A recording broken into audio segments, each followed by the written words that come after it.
निष्पादक हैं मध्य प्रदेश पर्यटन। तो प्रस्तुत है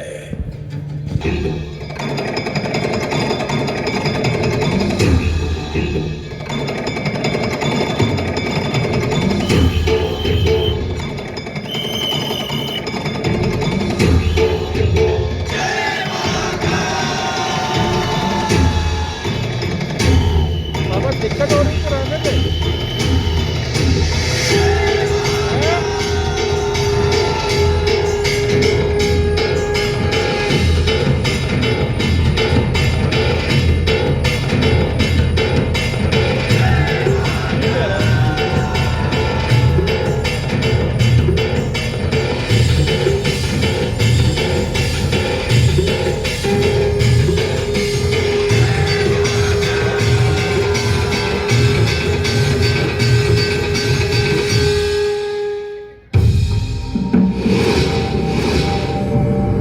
ब्रह्मांड की सबसे प्राचीनतम कहानियों में से के सृजन से पहले हुआ। तब न देव थे, न असुर, न जीव था, न जंतु, न जल था,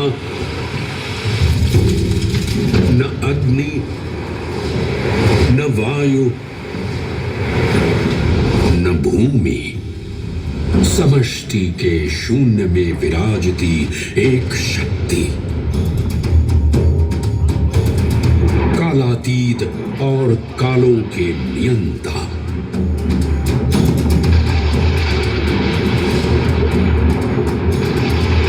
विधाता भी और विध्वंसक भी, अखंड, अचल, अविनाशी।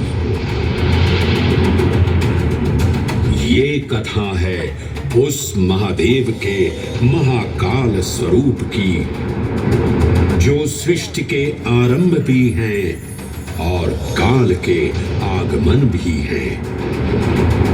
वे ही काल के सृजन करता और नियंत्रण करता भी हैं।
निर्विकार होते हुए भी अपनी माया से विराट विश्व का आकार धारण करने वाले महाकाल।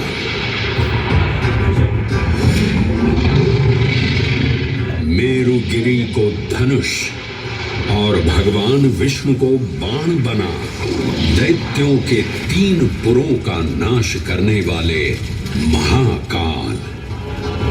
वो महाकाल जो तीनों लोकों में विद्यमान सभी शिवलिंगों में प्रधान है।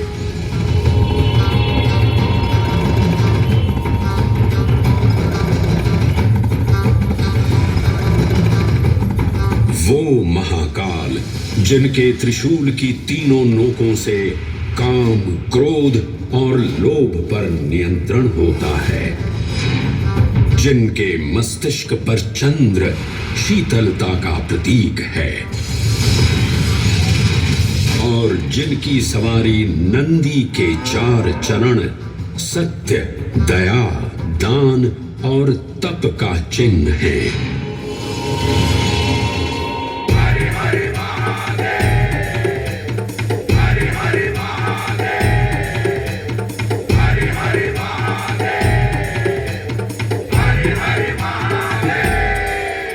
न पुण्यं न पापं न सौख्यं न दुःखं न मन्त्रो न तीर्थं न वेद न यज्ञम् अहं भोजनं नैव भोज्यं न भोक्ता चिदानन्दरूपः शिवोऽहं शिवोऽहम्।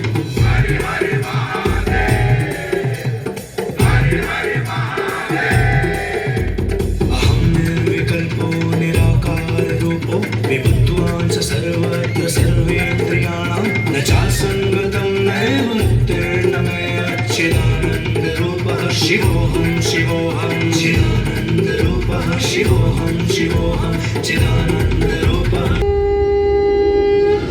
वराह पुराण में कहा गया है, नाभिदेशे महाकालस्तन्नाम्ना तत्र वै हरः, अर्थात नाभिदेश उज्जैन में स्थित भगवान महाकालेश्वर तीनों लोकों में पूजनीय हैं।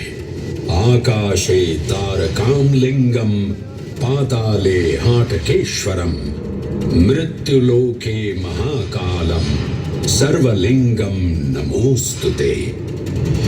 आकाश में तारक लिंग के रूप में, पाताल में हाटकेश्वर के रूप में और मृत्युलोक में महाकाल के रूप में स्थित भगवान शिव को प्रणाम। समस्त लिंग स्वरूपों में विद्यमान भगवान शिव को सादर नमस्कार। नाभिदेश उज्जैन का अटूट बंधन है महाकाल के साथ, जो महाकाल स्तोत्र में उल्लिखित है। उज्जयिन्यां महाकालम महाकालेश्वरम हरम महाकालम महायोगिनम नमामि पार्वती पतिं। तो चलिए मैं आपको कथा सुनाता हूँ इसी महान उज्जैन नगर की।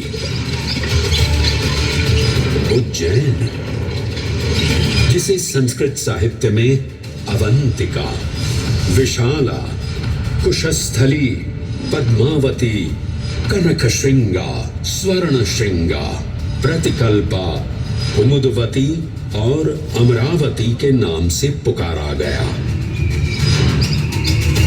उज्जैन, जो मनुष्य को मोक्ष प्रदान करने वाली 7 नगरियों में से एक है। उज्जैन, जहां 84 महादेव का आशीर्वाद प्राप्त है। उज्जैन, जिस पर सदा ही कृपा रहती है महाकाल की। यहाँ सतत क्षिप्रा नदी की निर्मल धारा बहती है। डमरू के नाद से जीवन को ऊर्जा मिलती है। घंटियों की झंकार मन को आनंदित करती है। और यहाँ का आकाश शिव आशीष स्वरूप है। श्मशान ऊषर क्षेत्र पीठम तू मनमेव च पंचकत्र न लभ्यते महाकाल पुरद्दते। अर्थात यहाँ पर श्मशान, ऊषर यानी अनुपजाऊ भूमि, क्षेत्र अर्थात पवित्र भूमि, पीठ यानी शक्ति स्थान और मन अर्थात आध्यात्मिक शांति का स्थल, पांचों एक ही स्थान पर उपलब्ध हैं। ये संयोग महाकाल की नगरी उज्जैन की महिमा को और गरिमामय बना देता है। उज्जैन के इस अलौकिक स्वरूप से प्रभावित हो महाकवि कालिदास अपने काव्य मेघदूत में लिखते हैं, हे जलधर, यदि महाकाल के मंदिर में समय से पहले तुम पहुंच जाओ तो तब तक वहां ठहर जाना जब तक सूर्य आंख से ओझल न हो जाए। शिव की संध्याकालीन आरती के समय नगाड़े जैसी मधुर ध्वनि करते हुए तुम्हें अपने धीर गंभीर गर्जनों का पूरा फल प्राप्त होगा। ये संध्या आरती जिसे कालिदास ने सराहा है अत्यंत महत्वपूर्ण है, क्योंकि ये वो प्रहर है जब सभी देवी देवता गंधर्व यहां उपस्थित होते हैं।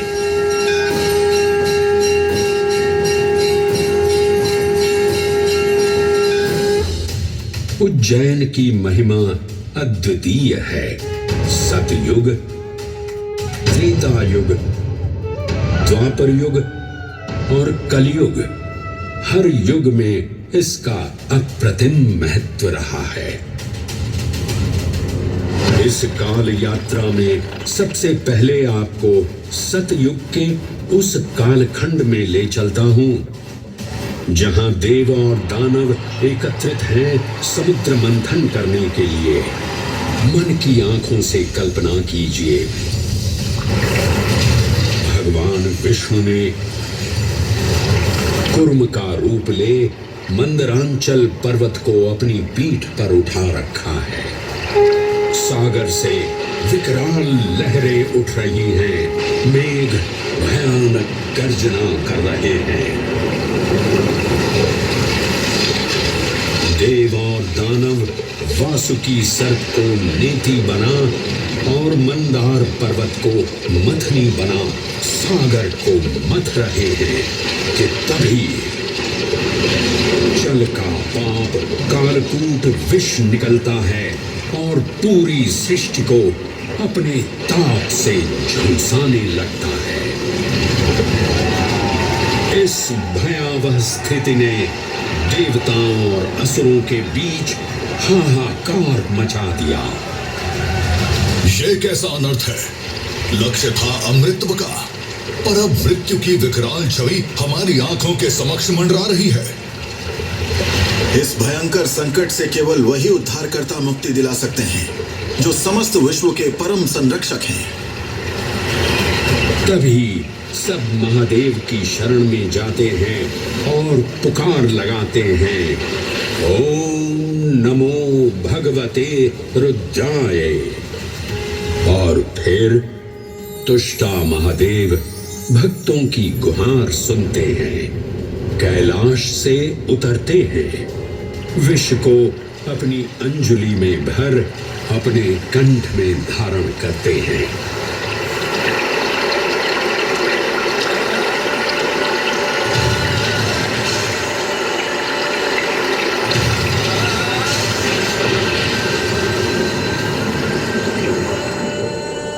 अंततो गत्वा सागर मंथन से अमृत कलश प्रकट होता है। जैसे ही अमृत प्रकट हुआ, दानवों ने इसे केवल अपने आधिपत्य में लेने की आकांक्षा प्रकट की और संघर्ष छिड़ गया। आज यदि हम इस अमृत को प्राप्त कर सकें, तो हम देवताओं पर हमेशा के लिए प्रभुत्व स्थापित कर पाएंगे। अमृत अपात्र हाथों में ना जा पाए, क्योंकि ये अपनी शक्ति का असीम दुरुपयोग करेंगे। इस अराजकता के परिणाम स्वरूप अमृत की कुछ बूंदें छलकी और पृथ्वी तक पहुंच गई। 4 स्थलों पर स्पर्श हुआ इन बूंदों का, हरिद्वार, प्रयागराज, नासिक और उज्जैन। अमृत की इन्हीं बूंदों के कारण उज्जैन में हर 12 वर्ष पर कुंभ सिंहस्थ मेले का आयोजन होता है। भगवान शिव की लीला देखिए, लोक कल्याण के लिए स्वयं विषपान किया और अपनी नगरी पर अमृत वर्षा करवाई। अमृत की पावन बूंदों से अभिसिंचित ये दिव्य उज्जैन भूमि रामायण के पृष्ठों में भी सम्मिलित हुई। सतयुग के बाद त्रेता युग में माता सीता की खोज में वानर सेना का यहाँ आगमन हुआ।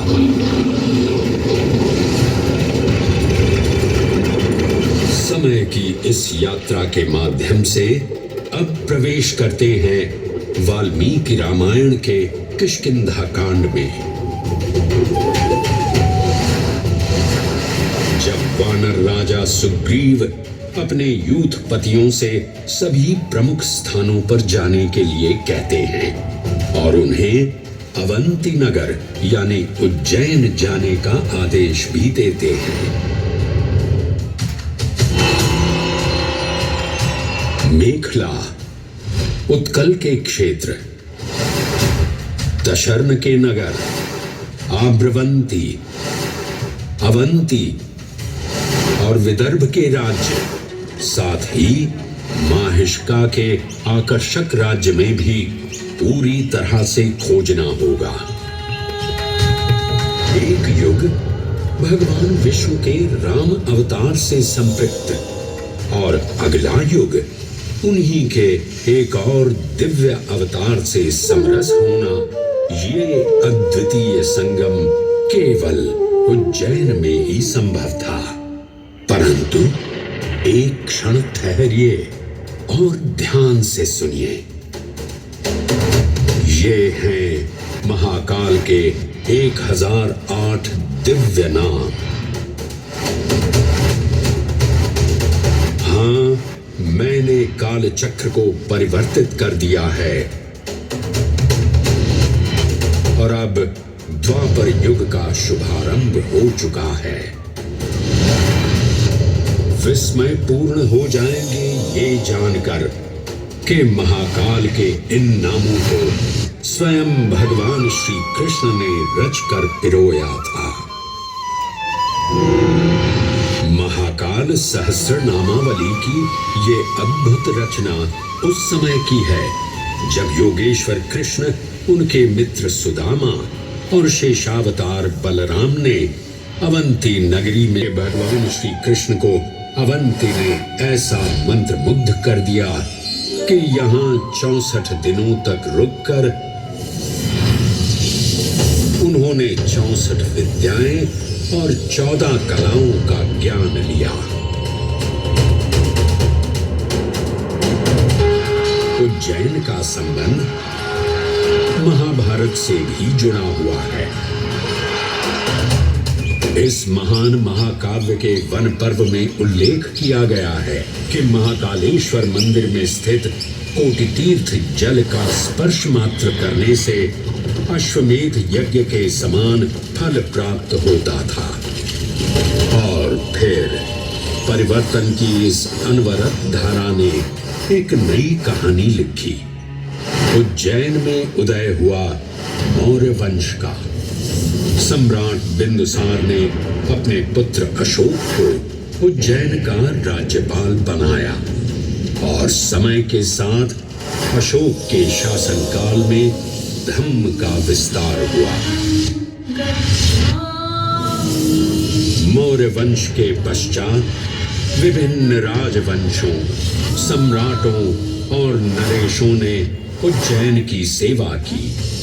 उनमें से प्रमुख मालवागण और फिर गुप्त वंश ने यहाँ राज कर इसके वैभव में वृद्धि की। उज्जैन ने अपने भव्य तेज से जहाँ महात्माओं और शासकों को आकर्षित किया, वहीं इस नगर पर आतताइयों की दृष्टि भी पड़ी। मध्य एशिया की खानाबदोश जनजाति थी जिन्होंने उत्तर पश्चिमी और मध्य भारत के कुछ हिस्सों पर आक्रमण कर अपना शासन स्थापित किया। पूर्व प्रथम शताब्दी में जब भारत शकों के अत्याचार से त्रस्त था, तब उन शकों ने उज्जैन पर भी कब्जा कर लिया और फिर उज्जैन में उदय हुआ एक तेजस्वी योद्धा महाराज विक्रमादित्य का। एक तरफ शकों का बल तो दूसरी तरफ विक्रमादित्य का अद्वितीय पराक्रम। विक्रमादित्य की तलवार महादेव के तीसरे नेत्र सी चमकी। प्रचंड युद्ध हुआ। महाकाल की कृपा से शूरवीरों ने शकों को परास्त किया और उज्जैन में गणतांत्रिक शासन स्थापित किया। आदित्य की राज्यसभा महाकाल मंदिर में ही प्रतिष्ठापित थी। आज भी इस मंदिर की घंटियों में विक्रमादित्य की वीरता और शौर्य की प्रतिध्वनि गुंजायमान होती है। राजा विक्रमादित्य और शकों के मध्य हुए युद्ध ने उज्जैन को कालचक्र से अभिन्न रूप से जोड़ दिया, क्योंकि जिस दिन उनको विजय प्राप्त हुई उस गौरवशाली उपलब्धि के सम्मान में एक नवीन पंचांग का शुभारंभ किया गया, विक्रम संवत पंचांग। आज भी कई हिंदू पर्व और धार्मिक अनुष्ठान विक्रम संवत पर आधारित हैं।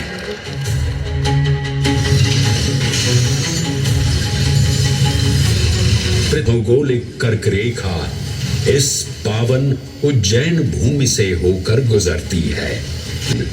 विश्वादित्य दास, ब्रह्मगुप्त, आर्यभट्ट और भास्कराचार्य जैसे महान विद्वान अनुसंधान और अध्ययन में तल्लीन रहते थे।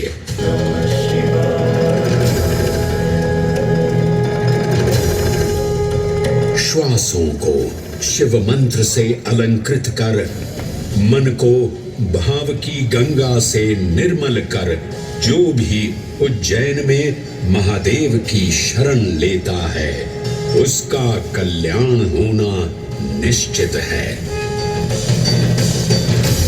आज सुनी सबने गाथा महाकाल की, दर्शन जिनके दुर्लभ हैं, नमन करे जिन्हें काल भी, चरण में जिनके है बसा। ये समस्त संसार कभी नहीं देखा होगा धरती पर ऐसा चमत्कार।